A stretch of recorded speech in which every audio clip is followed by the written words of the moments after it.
Aqui não está aparecendo ainda, tá? Olá. Boa noite. Estamos ao vivo para iniciar o nosso podcast hoje com Valdir Macieira. E vocês já estão aí ao vivo? Querem conhecer o nosso querido Valdir Macieira, uma pessoa ilustre aqui do estado, uma pessoa que trabalha em prol da causa das pessoas com deficiência e das pessoas idosas. Foi por muitos anos promotor do Ministério Público do Estado do Pará, um grande parceiro, um grande amigo, né, de um trabalho exemplar na promotoria, e hoje é procurador do Estado. E a gente está aqui, justiça. Procurador de Justiça. Ele já me corrigiu, né? Então, hoje a gente está aqui hoje para ouvir do próprio Valdir quem é ele no estado do Pará, né? É muito bom a gente conhecer o Valdir. Quem és tu, Valdir? Quais as tuas origens? Conta aí um pouco para a gente da tua história enquanto pessoa. Primeiramente, Gisele, eu quero agradecer o convite que você me fez. Também agradecer a Áurea, a intérprete de sinais, né, de língua brasileira de sinais, que é fundamental para que a gente tenha realmente uma abrangência na comunicação. Uma acessibilidade, exatamente, que é um dos princípios básicos para as pessoas com deficiência e toda aquela que tem esse impedimento sensorial de comunicação. Mas assim, eu estou assim, alegre por estar aqui contigo. Eu te conheço, primeiramente, conheço a Gisele Costa há muito tempo, né? É uma ativista, uma militante dos direitos da pessoa com deficiência, sendo uma grande advogada e coordena, né, na OAB essa área da pessoa com deficiência. E eu posso dizer assim, eu sou natural de Santarém, do Pará. Eu sou paraense da Gema, como a gente diz. Da Pérola do Tapajós, né? Isso, nasci lá, mas me criei aqui em Belém. Com 5 anos de idade eu vim para Belém, né? Meu pai foi transferido para cá, né? Minha mãe é natural de Santarém. E assim, as minhas amizades, o meu estudo, o meu trabalho, a minha vivência foi aqui em Belém.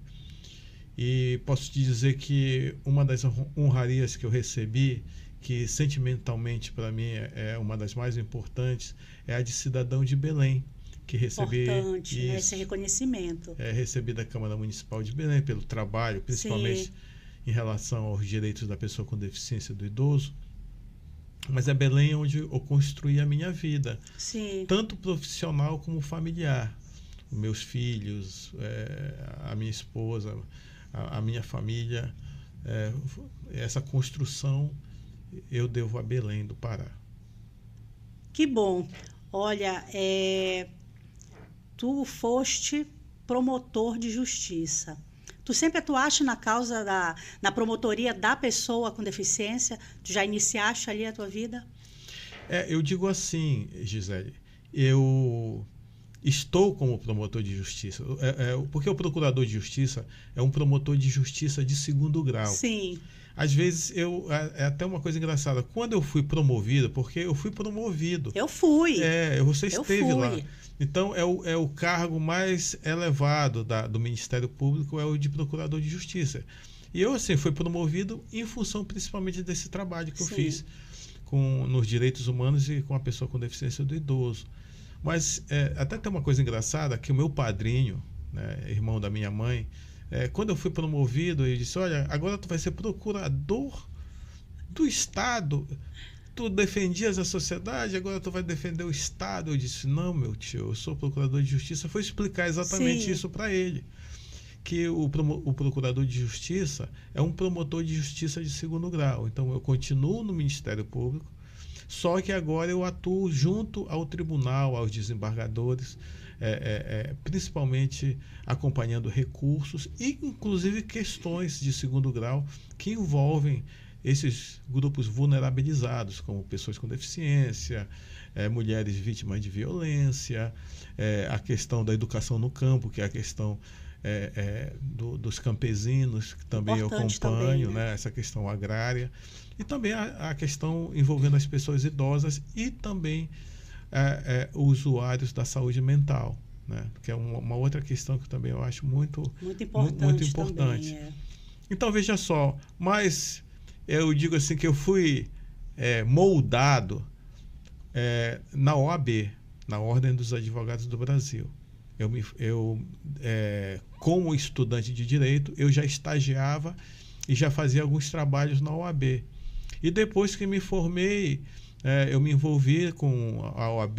Tem algumas pessoas que assim, são fundamentais na minha carreira, que não estão mais aqui nesse patamar, sim, como Paulo Clautal, Haroldo Guilherme, Francisco Brasil Monteiro, né, que foram pessoas que foram presidentes da OAB, conselheiros, que assim, me orientaram, né? Então, no primeiro momento, eu tinha essa pretensão de advogar, principalmente na área do direito do trabalho, que eu gostava, advogando principalmente para os trabalhadores. Olha, eu nem te vejo na área do direito do trabalho. Pois é.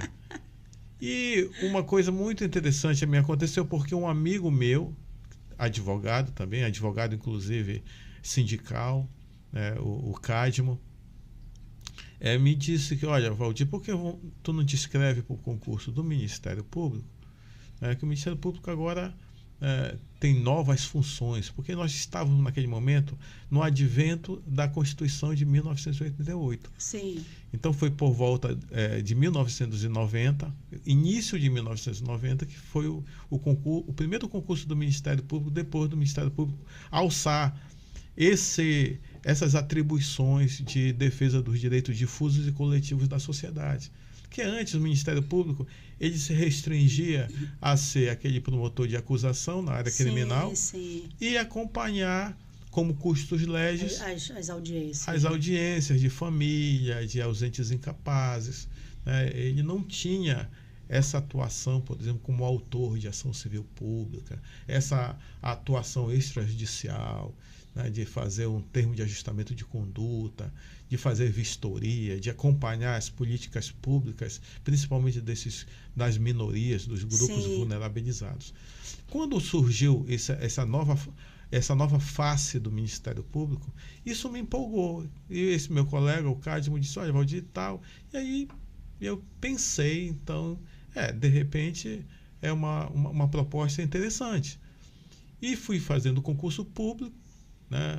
Também, aí quando eu passei na primeira fase, eu já fui bem recepcionado no Ministério Público. Tinha a doutora Marília Crespo, que também foi fundamental, uhum, ela era procuradora-geral de Justiça, e disse que eu tinha esse perfil para promotor de Justiça.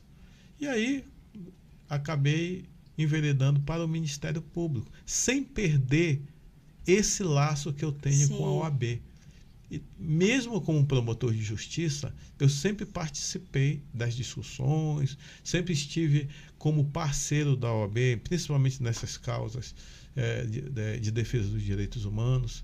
Cheguei a participar, inclusive, da Conferência Nacional da OAB, que foi aqui no Pará. Foi em 2014, né? 2013, alguma coisa assim. Isso. Em que era até o Jarbas Vasconcelos, que era o presidente, me convidou, e eu inclusive organizei o eixo dessa conferência da OAB na área da pessoa com deficiência e do, sim, idoso. Então, assim, a OAB é uma outra casa que eu tenho muito carinho, né? Mas hoje realmente eu faço parte do Ministério Público, abracei a causa principalmente da defesa dos direitos humanos. E uma coisa interessante, inicialmente eu tinha um trabalho do interior, que o promotor de justiça começa no interior. Trabalhei em Bragança, Óbidos, Tucumã, algumas cidades do sul do Pará e do Baixo Amazonas, e aqui da zona Bragantina. Mas eu trabalhava principalmente na área do meio ambiente e do consumidor. Eu já tinha até alguns artigos publicados no jornal na área do consumidor. Então, quando eu vim promovido para a capital, eu tinha um convite da doutora Laide Correia, que depois foi alçada a procurador de justiça, para que eu a substituísse lá no cargo de promotor de justiça do consumidor. Só que quando eu vim para a capital, a única vaga que tinha como titular era da promotoria da pessoa com deficiência. Pronto. Entendeu? Era o teu destino, né? Pois é, olha só como é interessante. E aí tem uma história assim que assim foi, eu sou assim, sou muito religioso também. Eu acredito em que a gente tem uma missão. Sim. Né? Que muitas coisas conspiram para que você vá para um certo lugar. Para aquele caminho, né? Exatamente. Acredito muito em Deus, nessa força celestial, né? Que nos ilumina, que nos protege, né? sem ser radical. Né? Mas, acima de tudo, eu pensei, tudo bem, eu vou entrar aqui nessa promotoria, vou passar uma chuva, né? E assim que tiver a vaga da promotoria do consumidor, eu vou para lá. Sim. Nesse período, então, eu fiquei 2 anos e meio continuadamente na promotoria da pessoa com deficiência. Nessa época era a promotoria da pessoa portadora de deficiência. Sim. Ainda não havia convenção. Convenção, né? Só havia a lei 8.739. Não, 8753. 8.753 de 89, né? Que era o parâmetro para a gente fazer as defesas das pessoas com deficiência. Então, com isso, eu fui interagindo com a sociedade civil organizada.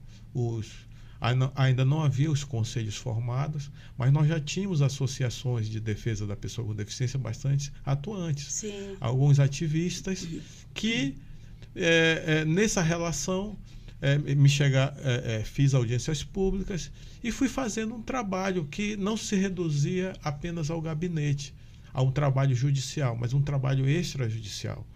Levantamento de questões como de acessibilidade, a questão que ainda hoje persiste, tanto de acessibilidade, mas também no aspecto da saúde e da educação, o aspecto de medicamentos de tratamento continuado, tratamento fora de domicílio, a questão principalmente da educação inclusiva, que naquele momento começar os primeiros passos, né? Mas nós já tínhamos a Lei de Diretrizes e Bases e a Lei 7.853 que encaminhava para isso.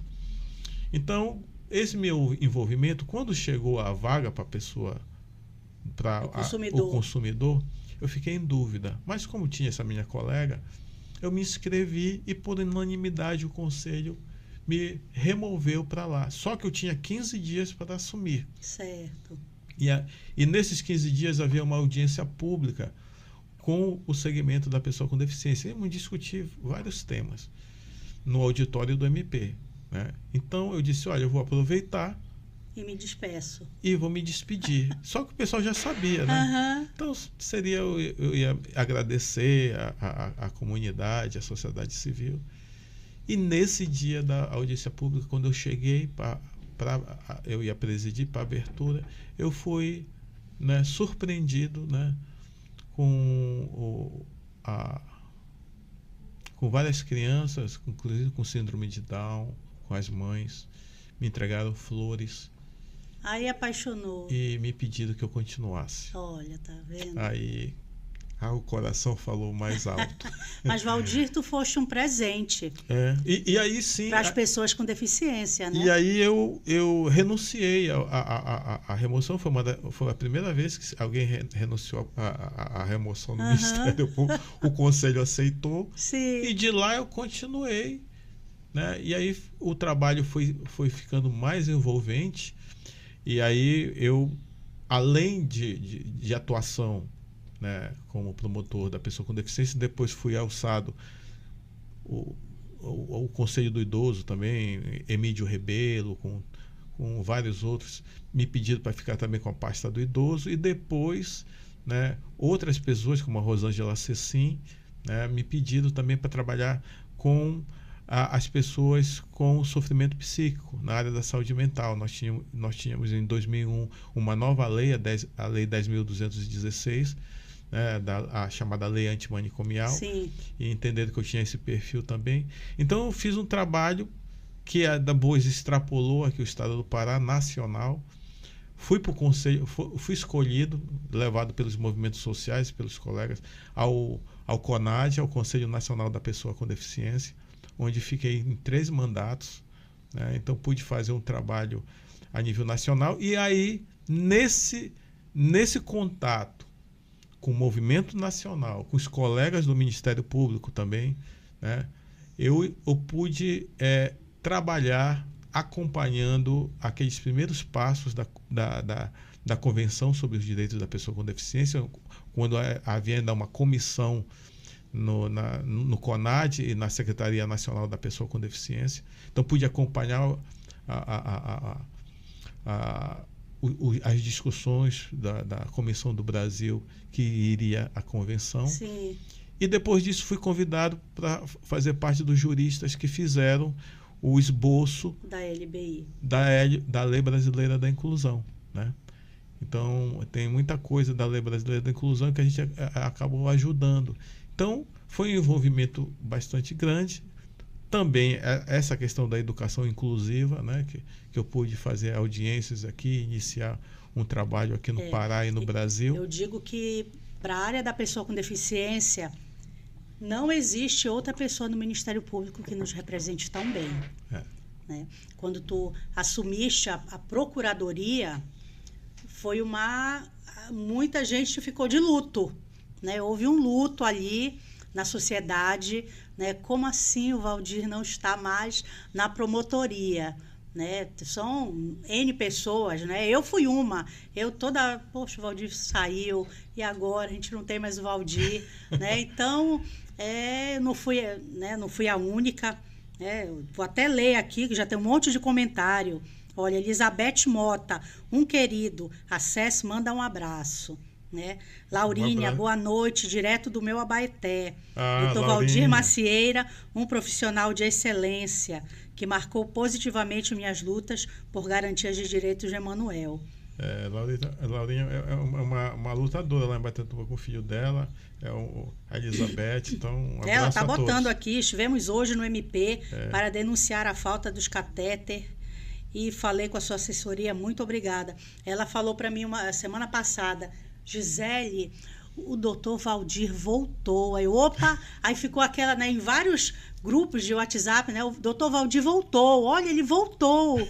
Aí eu disse, como assim, gente? Ele voltou. Né? Ele não era nem para ter saído. Mas eu acho que tu saíste da promotoria e foste para a procuradoria, mas o teu ativismo não saiu contigo, né, Valdir? Porque...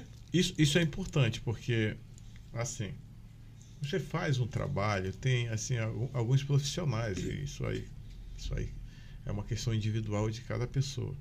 Então, às vezes muda, o juiz muda de vara, o promotor muda de promotoria e assim, ó, agora eu não trabalho mais com isso. Sim.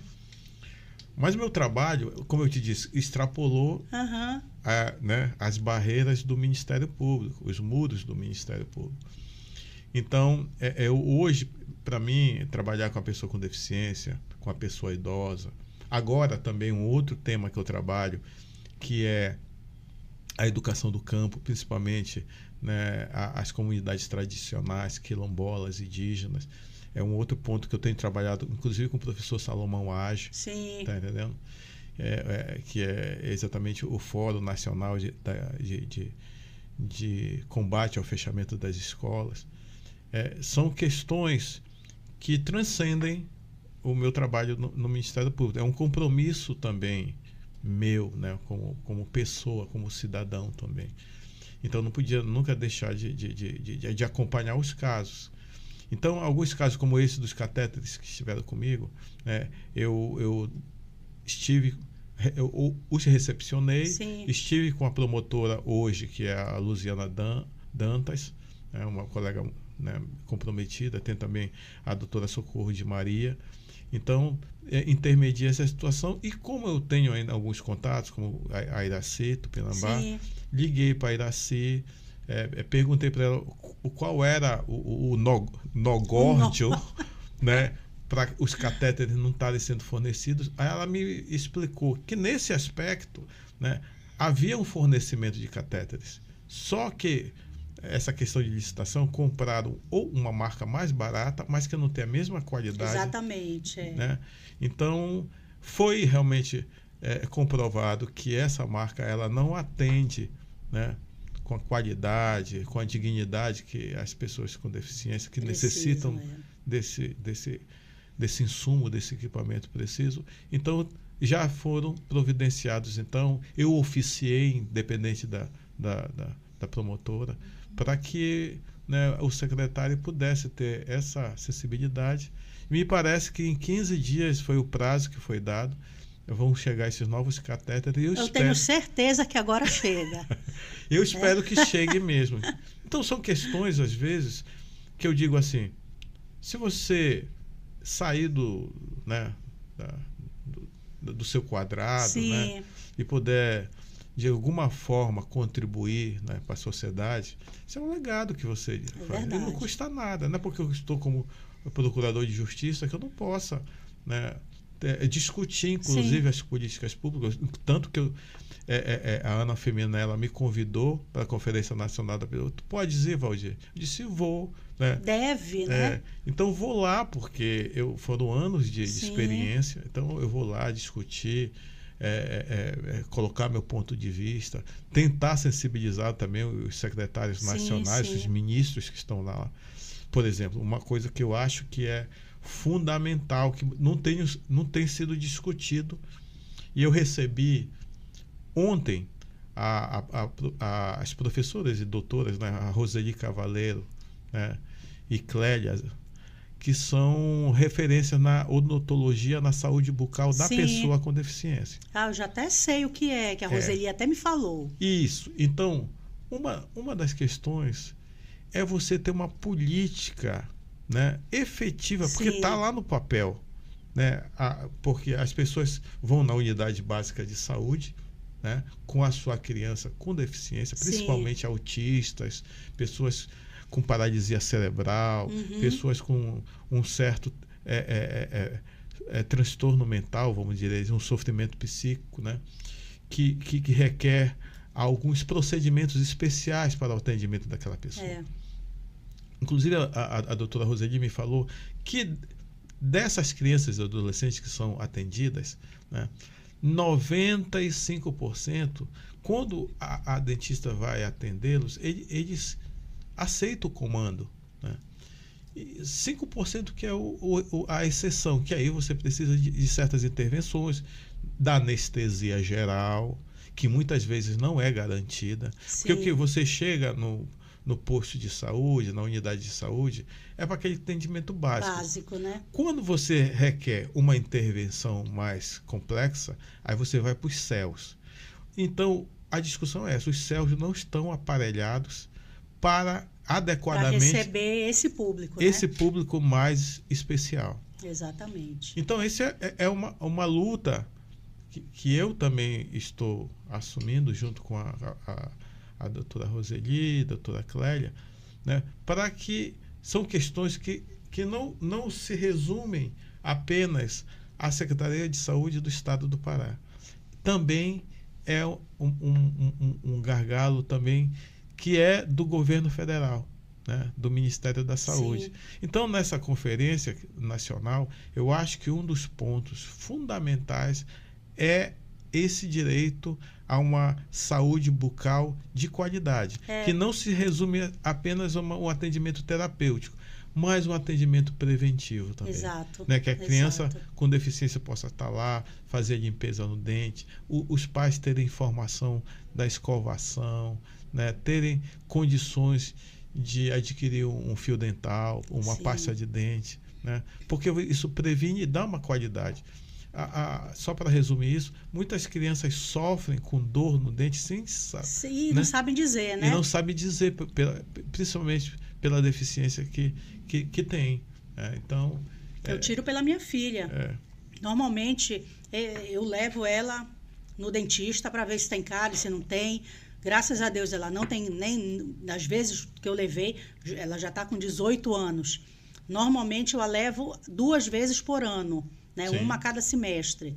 Justamente por isso, porque não tem como falar, né? E aquela higiene tem que ser constante, né? Inclusive as pessoas idosas. Eu soube, inclusive, que idosos que estão na UTI, se você não fizer a higiene bucal diariamente... mas não tem essa política na UTI. Né? Como eles estão entubados, exato, com a boca aberta, um dos canais... portal de infecção, né? De infecção, que muitas vezes... A Roseli chegou a me falar isso. Levam a pessoa a óbito... E não sabe, né? E não sabe. De repente, ela foi levada para a UTI por uma outra doença. Exatamente. E acaba morrendo por uma bactéria... Exatamente. Por falta de higiene bucal. Então, exatamente. Essas questões que me fazem ter essa atuação. Porque eu entendo o seguinte: nós, né, se a gente tem uma oportunidade de chegar no patamar como esse, uhum, né, acho que sempre eu pensei em deixar um legado. Eu sempre achei que a minha profissão não era só um emprego. Sim. Tudo bem que a gente trabalha, né? A gente quer receber... Mas é como tu falaste, Valdir, tu sai, né? O teu trabalho não é só ali dentro. Isso. Eu acho que isso foi o teu diferencial. Porque todo mundo você quer receber o seu dinheiro, o pagamento pelo seu trabalho. A gente precisa, né? Para pagar... O mundo movido, é capitalista. A gente precisa do salário. Sim, precisa para sobreviver, para pagar as coisas, pagar a escola, exatamente, a luz, a alimentação, né? O transporte, ter uma vida digna. Mas eu acho que a vida não se resume a isso, né? Principalmente a questão do consumismo. Mas é para você poder, dentro das suas limitações também, você poder ajudar as outras pessoas, né? Tentar contribuir para um mundo melhor. Eu ainda tenho essa esperança. A gente tem, né? O mundo hoje está muito mais complexo, né? Algumas questões que extrapolam né, a nossa mão, né? A nossa mão, que né? Escapam. E que eu me preocupo, né? Essa questão da violência, essa questão da polarização, do ódio gratuito só porque você acredita numa coisa, exatamente, não acredita na outra. Então, isso para mim é preocupante. Exatamente. Né? Isso é preocupante porque isso não deveria acontecer, né? Eu tenho as minhas convicções, né? Todos temos, né? Cada um, o importante é respeitar. Nós temos, né? Cada um tem suas individualidades. Não atingindo você, né? Eu acho que a gente deveria respeitar. É tipo aquela história do Remo e Paysandu. Uhum. Tu é Paysandu, eu sou Remo. Eu nunca vou te convencer, vamos dizer. Exato.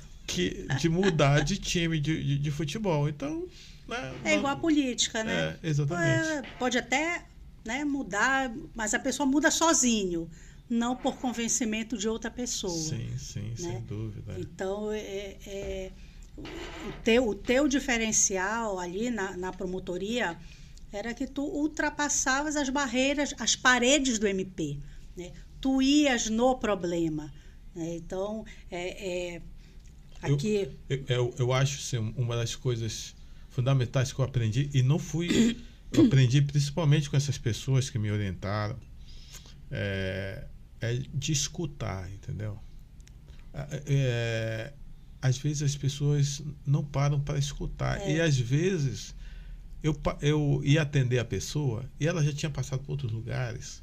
Porque a pessoa já chega cansada, chega cansada e estressada. Então chega lá gritando, às vezes chamando um palavrão. Aí eu dizia, olha, peraí, sente aí, sirva aí um café, uma água, acalma-se, o que é? Não, e tal. Aí quando eu ia escutar o cidadão ou a cidadã, eu disse, peraí, eu acho que tem um direito aí realmente que está sendo ameaçado, ou vilipendiado. Me veja o seu papel. Aí quando ele conseguia falar a história. E você com conhecimento jurídico, para isso que a gente estuda, né? Aí eu digo, não, peraí, acho que tem uma jurisprudência, tem uma lei, tem uma portaria que vai abrigar o teu caso. Aí, a partir disso, a gente começava a tomar as providências. Porque eu acho que o grande problema hoje no atendimento ao público, e isso não só na área jurídica, mas, por exemplo, na área da saúde, em outros órgãos, até em empresas privadas, é exatamente você escutar, né, a pessoa. Às vezes, eu digo assim, às vezes você vai no médico e tal, aí você passa horas esperando para ser atendido, aí às vezes naquela confusão o médico te atende 5 minutos e às vezes não ouve. Nem te ouve. Não te ouve. Então, né, como também no serviço público, às vezes até pode ser que aconteça isso também, e acontece também no Ministério Público, dependendo do promotor de justiça. Às vezes a pessoa só quer alguém para falar, né? Às vezes eu quero falar com o promotor de justiça e às vezes não consegue falar. Exatamente. Fala com o atendente, fala com o estagiário, e às vezes ele quer falar com o profissional para que o profissional o oriente. Sim. E eu procurava, dentro, claro, das minhas limitações, né, eu procurava preparar também os meus assessores para o atendimento, mas eu procurava sempre, dentro desses aspectos, ouvir o cidadão, porque muitas das vezes ele trazia questões que eram relevantes, né? E que muitas vezes deram em ações até coletivas. Às vezes um caso, eu me lembro do idoso, né, que ele foi um dos primeiros casos que ele não conseguia entrar lá no Banco do Brasil, porque não tinha acessibilidade. E o gerente já tinha dito, olha, tu tens que dar um jeito e tal. Te vira, né? Te vira e tal. E vai para outra unidade. Ele disse, não, mas essa unidade é mais próxima da minha casa. E aí ele veio comigo, olha, eu já fui ali no local e tal. Me disse, não, o senhor tem razão. E a partir desse caso dele, eu verifiquei que outros bancos não atendiam esse requisito da acessibilidade e da prioridade de atendimento ao idoso. Então foi feito toda uma ação, primeiro uma ação extrajudicial, depois uma ação civil pública, e conseguimos, né, fazer com que os bancos, pelo menos, passassem a adotar as chamadas filas preferenciais e começar a construir as primeiras rampas, né? Então, quer dizer, a partir de um caso isolado, a gente acabou fazendo o levantamento e fazendo uma ação que acabou beneficiando a centenas de pessoas. Exato. E como tu falas assim, né? O teu trabalho é diferenciado, né, Valdir? Porque tu consegues ir para a rua, ir para campo e alterar aquela situação. Claro, né? Cada pessoa trabalha de um jeito e a gente respeita isso. Mas quando a gente tem uma pessoa que a gente busca um apoio, busca aquela ajuda e ela vem com a gente, né? Olha, tem festa aqui, olha, uma festa ele ter voltado, né? Aqui tá minha admiração por esse profissional, aqui aplausos do Eusevir, né? O melhor promotor que já encontramos nesses 20 anos, né? Então, isso aqui são palavras de pessoas que buscaram por ti e tu tiveste a oportunidade de dar esse retorno para elas, né? Porque às vezes talvez a gente não consiga resolver tudo, mas aquela parceria, aquela peraí que eu te dou a mão, né? É bom, né, trabalhar. Quando eu estava na presidência da comissão da OAB, eu tinha essa parceria contigo, né, com o MP. Era importante ter o MP ali com a gente, porque cada órgão tem o seu, né, a sua importância. Então, a OAB estava ali, a nossa comissão estava ali, mas a gente tinha o Ministério Público, né? A gente tinha o Valdir Macieira, que estava ali nos dando suporte, né, os encaminhamentos que eu fazia. Tu nunca deixaste de receber nenhuma pessoa, né? Então, tudo isso te leva para um patamar diferenciado, né? Quando a Beth falou, olha, o Valdir voltou, chega, os meus olhinhos brilharam, né? Falando pelo WhatsApp. Mas isso é questão de... É o teu lado profissional. Tu és um profissional desse jeito e isso te diferencia dos outros. Não que tu seja melhor que os outros. Né? Não é isso. Eu aprendi... eu digo assim, esses profissionais que me orientaram também, meus professores, né, da área do direito, né, e da área também, eu acho que uma das coisas fundamentais que eu sempre prestigiei e prestigio até hoje são os professores, né? Os professores foram fundamentais, desde a professora Rosalina lá da primeira e segunda série, né, que me ensinou o beabá. Até hoje eu rezo por ela. Então, foram fundamentais para a minha formação, junto com meus pais também. Meu pai e minha mãe foram fundamentais. Sempre meu pai me ensinou assim, esses princípios, né? Os valores que a gente traz da família. Que a gente traz, que foram fundamentais. Eu procuro passar isso também para meus filhos. Mas um ponto que foi fundamental que tu falaste agora foi parceria. Nada... Ninguém faz nada sozinho, né? Não. Além dessas pessoas que me ajudaram, todo esse trabalho que eu fiz, né, e que eu ainda faço no Ministério Público é em parceria com outros órgãos, né? Nós temos o trabalho com os movimentos sociais, com os conselhos estaduais, com os conselhos municipais, com o Conselho Nacional, o CONAD, com as secretarias, né, dentro da... E principalmente com esses órgãos de defesa dos direitos humanos, como a OAB, né? Exatamente. Como outros órgãos, as associações de pessoas com deficiência, a Federação dos Aposentados do Pará, né? Por exemplo, pessoas como Emílio Rebelo, né? Pessoas como Gisele Costa.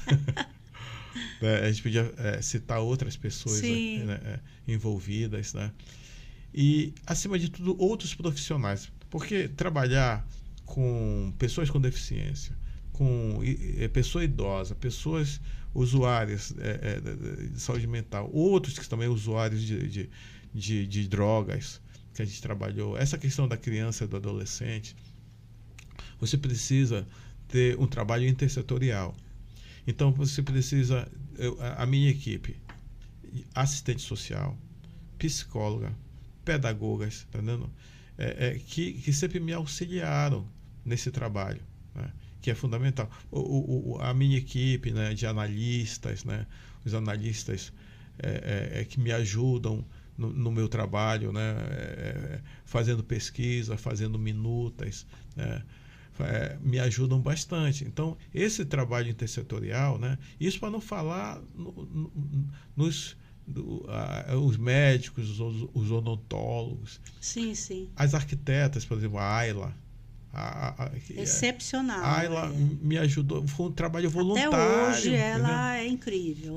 Me ajudou muito, porque eu chegava e eu olhava e disse, essa rampa não tá mal feita. Isso aqui não dá para um cadeirante subir. Mas era uma percepção minha que por si só não era suficiente para eu convencer tecnicamente o juiz, né, de que aquela rampa deveria ser feita de outra forma. Então precisava de um técnico, precisava de uma arquiteta com seu desenho dizendo, olha, a metragem é essa, deve ser feito dessa forma, com esse tipo de material. E a Ayla me fazia todo esse trabalho, né, juntando um laudo técnico, e com esse laudo técnico eu conseguia provar para o juiz que aquilo ali era inservível para a locomoção de pessoas com deficiência, idosos e gestantes. E aí conseguia uma decisão favorável. Então você vê que é um trabalho, né, de parceria com vários profissionais comprometidos com a causa. Se a gente não une as forças, a gente não consegue um bem único, né? Porque tu queres a mesma coisa que eu quero e aquela pessoa também. Sim. E quando há desunião, a gente acaba que não consegue nada. Né? E quando a gente une as forças, né, acontece a coisa com mais facilidade do que quando há brigas, né? Não, quem fez fui eu. Não, peraí, fui eu. Não, peraí, fui eu. Então, acaba não fazendo nada, né? Porque... E uma outra coisa que eu não posso esquecer são das mães, né? As mulheres, né?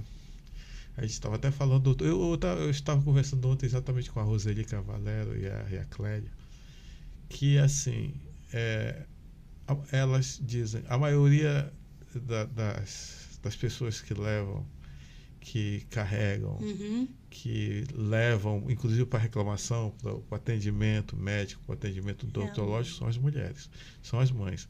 Então, era um dos procedimentos básicos que eu fazia quando um pai vinha, ou o pai vinha sozinho, ou o pai vinha acompanhando a mãe, eu prestigiava aquele pai. Eu dizia, pô, parabéns, que bom que você está aqui, né? Junto com a sua esposa, ou mesmo que estivesse separado, mas junto do seu filho, né? Porque a questão não é, ninguém está obrigado a viver com ninguém. Exato. Mas se você tem um filho, você tem que ter esse compromisso, né? Tem obrigação também, obrigação, né? Mas eu falo não só a obrigação legal, ali, mas a obrigação moral, à vontade, né? Isso. Essa obrigação moral é importante. E nesse universo da pessoa com deficiência, as mulheres e as mães são fundamentais. Inclusive, elas que também me passaram como são os problemas. Porque você não tem ideia, né? Com as agruras que essas mulheres passam. Então, ela diz, olha, por esse caso do catéter, esse caso das bolsas de colostomia, que foi uma outra situação. Olha, doutor, essas bolsas não servem, essa bolsa é maior, a minha filha tem 9 anos, 10 anos. Ela está 10 dias, 15 dias sem poder ir para a escola. O senhor não tem ideia dessa situação. E ela me falava das peculiaridades do que a filha passava, né? E aquilo fazia... Eu disse, não, essa decisão tem que ser para ontem. Né? Aí fazia sair do gabinete lá com o juiz, pedir uma urgência para decidir, ou ir com o secretário, olha essa situação. Porque às vezes até o próprio secretário não sabia do que estava acontecendo isso. Para que essas situações fossem resolvidas logo. Muitas situações, principalmente de medicamento, de tratamento fora de domicílio, aquela pessoa são horas. Né? Não são dias, são horas. Então, se você postergar o atendimento, você pode agravar a situação da saúde daquela pessoa ou até mesmo levá-la à morte. Então, e às vezes, nem tudo são alegrias, né? Muitas vezes eu conseguia uma decisão favorável. Eu me lembro, no caso dos idosos, que eram mais ou menos... Era a questão de hemodiálise, então havia uma demanda muito grande, e aí a gente conseguiu, através de uma decisão, que o Estado abrisse uma nova unidade de atendimento de hemodiálise, né, para o atendimento de mais pessoas. Quando a gente chamou a lista das pessoas que era atendida, aí a gente ligava para as casas das pessoas. Aí dizia, pô, doutor, eu lhe agradeço, mas meu pai já faleceu, não deu para esperar. Então aquilo, né? A vida não espera, né? Ou melhor, a morte não espera, né? Então, poxa, aí era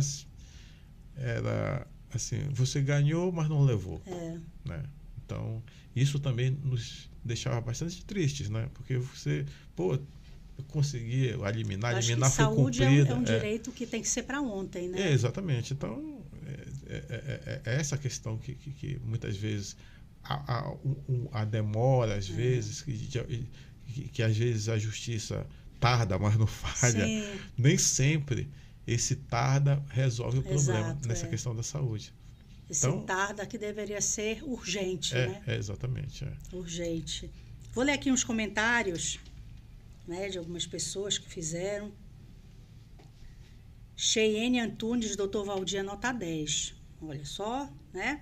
Fabrícia Santos, doutor Valdir é um exemplo de como um membro da instituição, como o MP, pode ter um grande impacto social no seu meio. Tá vendo como tua volta é importante?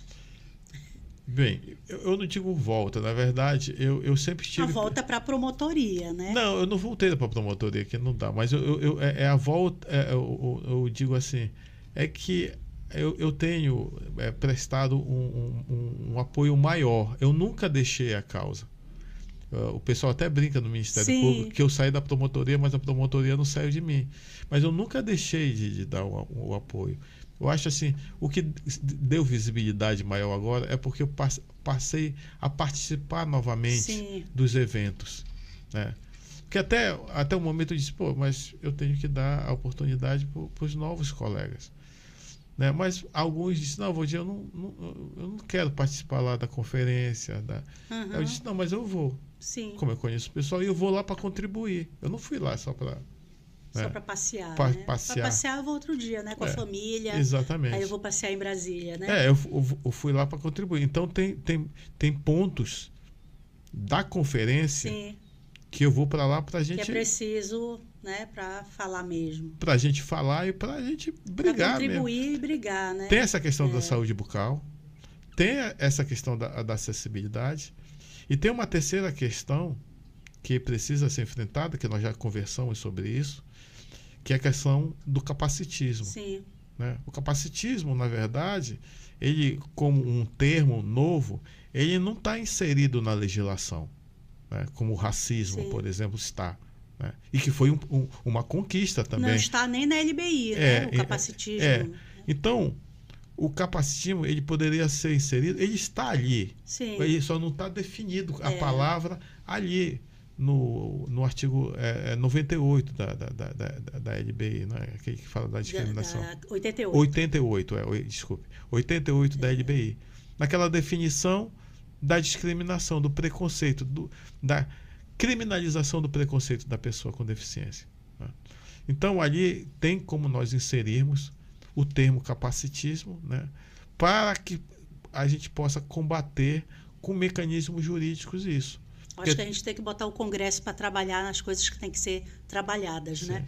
Eu entendo assim, que nós temos as políticas públicas, as chamadas ações afirmativas, que são políticas que são na esfera civil, que são fundamentais para a mobilidade, né, para a autonomia e independência dos grupos vulnerabilizados, porque eu posso estar falando, né, em ações afirmativas para as pessoas com deficiências, para as pessoas idosas, para as mulheres, né, para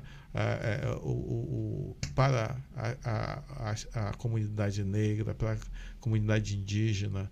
Mas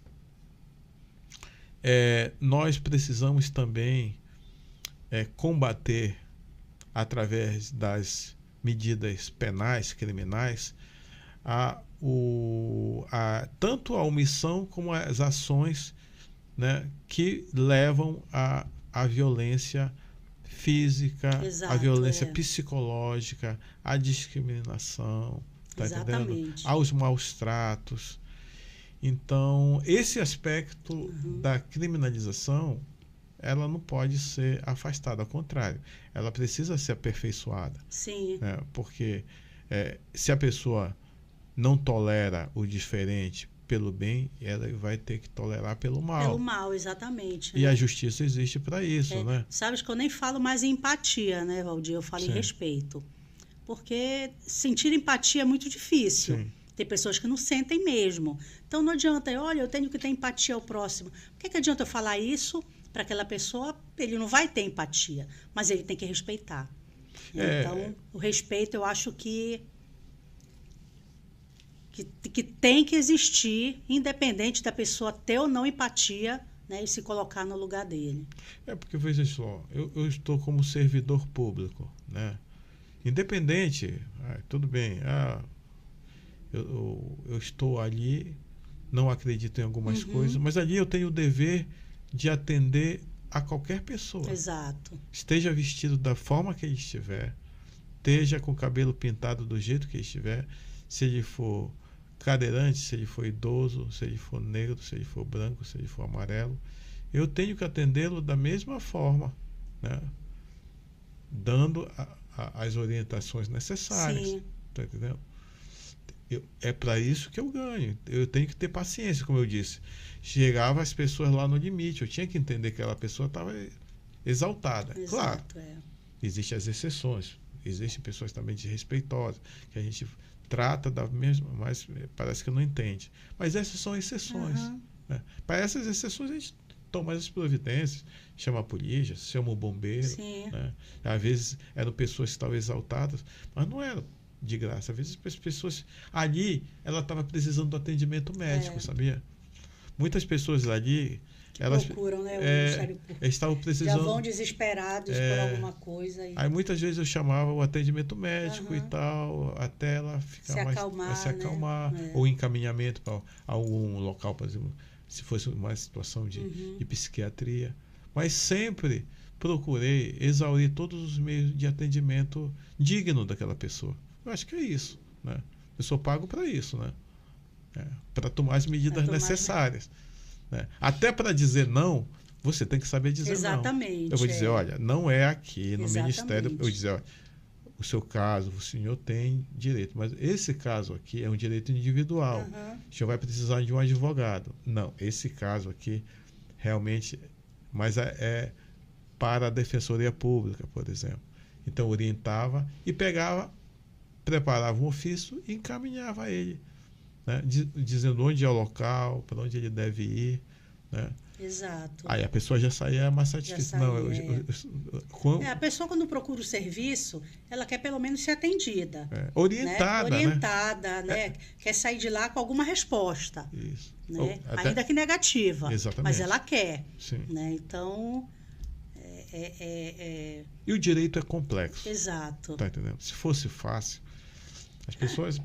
É cheio de portaria, de legislações, jurisprudência. Às vezes tem a lei aqui que diz uma coisa, mas o Supremo Tribunal Federal já decidiu que aquela lei é inconstitucional. Olha só. E às vezes só o profissional sabe disso.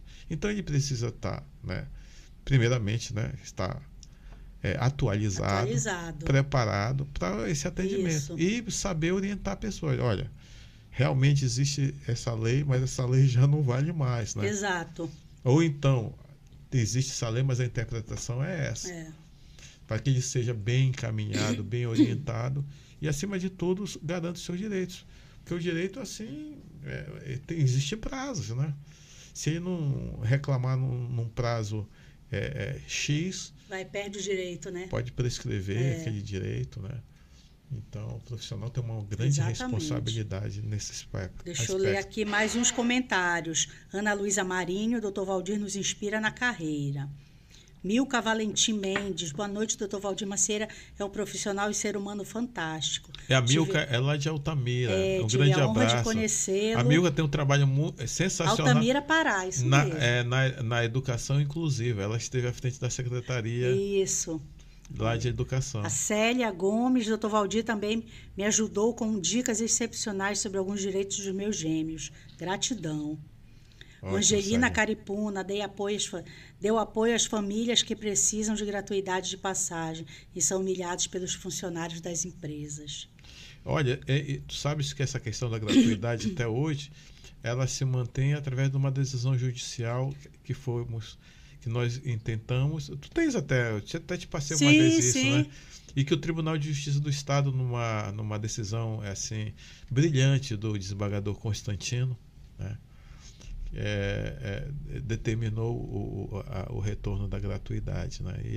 E isso que vige, né, nos ônibus de Belém, né? Tem muito direito sendo abalado, sabe, ainda. É muito difícil, porque às vezes a gente trabalha com aquele grupo, aí aquele grupo sai, aí entra outro grupo, aí tem que começar tudo de novo. Não existe uma continuidade nas empresas, né, de fazer ali a capacitação dos funcionários. A gente vê agora recente, né, essa confusão que está tendo com os ônibus. Eu até fiz uma postagem recente no meu Instagram da minha filha descendo do ônibus em Nova Jersey, nos Estados Unidos, a imensidão de diferença das condições que a gente tem aqui. Né? E a gente sabe que não vai muito longe. Em São Paulo a gente tem ônibus, né? Aqui o ônibus vem com o elevador funcionando, mas a empresa não faz aquela manutenção. E fora a queimada das paradas, né? Ver uma pessoa ali, usuária de cadeira de rodas, né? Vou passar, queima a parada e vai passando. Então, são né? A gente consegue resolver numa época ali, consegue, faz um TAC, né? Já fizemos, né? Sim. Contigo ainda. Eu acho que tem que ter... CEMOB, CETRANSBEL. Eu até vou falar com as colegas, nós temos que retornar. Na época que eu estava como promotor, a gente fez um convênio com o Monatran, que era o Movimento Nacional de Trânsito, junto com a Secretaria aqui de Direitos Humanos e a CEASTER. Sim. E com a CETRANSBEL, a Secretaria o Sindicato dos Empresários de Ônibus. E nós fizemos então um trabalho de capacitação com os motoristas e cobradores. Nós colocávamos em cadeira de rodas, vendados. Tem que botar, né? Com o fone de ouvido para eles. Tem que botar, para eles sentirem a dificuldade que uma pessoa com deficiência passa. E depoimentos, nós fazíamos depoimentos com idosos, o Emílio Rebelo ia para lá, outros ativistas iam para lá, cadeirantes. Eu me lembro do Ricardo, que é cadeirante, até jogador de basquete da equipe aqui do estado do Pará, o Ricardo, que foi inclusive atropelado.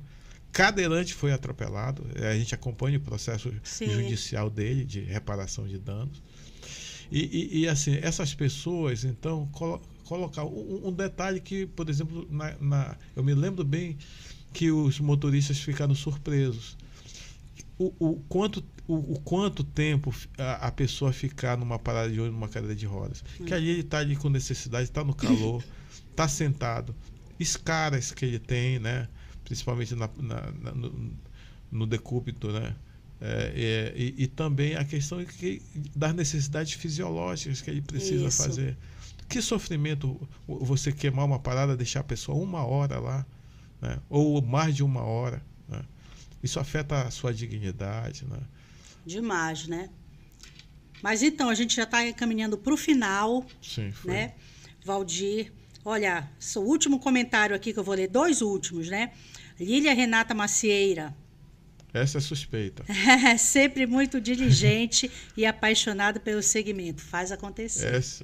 É suspeita, mas ela tá certa. É a namorada de ontem. É muita falta de respeito, desumano, humilhante essa questão da acessibilidade em todos os seus aspectos. Ailza Simeão. É isso. Então, Valdir, para a gente finalizar, eu posso dizer, então, que o Valdir está de volta. Ele não só está de volta, ele sempre esteve presente. Que bom. É só me provocar. Pronto, olha, era tudo que eu queria ouvir. Foi. E você era tudo que eu queria ouvir. E você foi uma das que me provocou. Pois né? Sempre, né? Venha para cá, a gente está precisando de sempre. Ti. Sempre, né?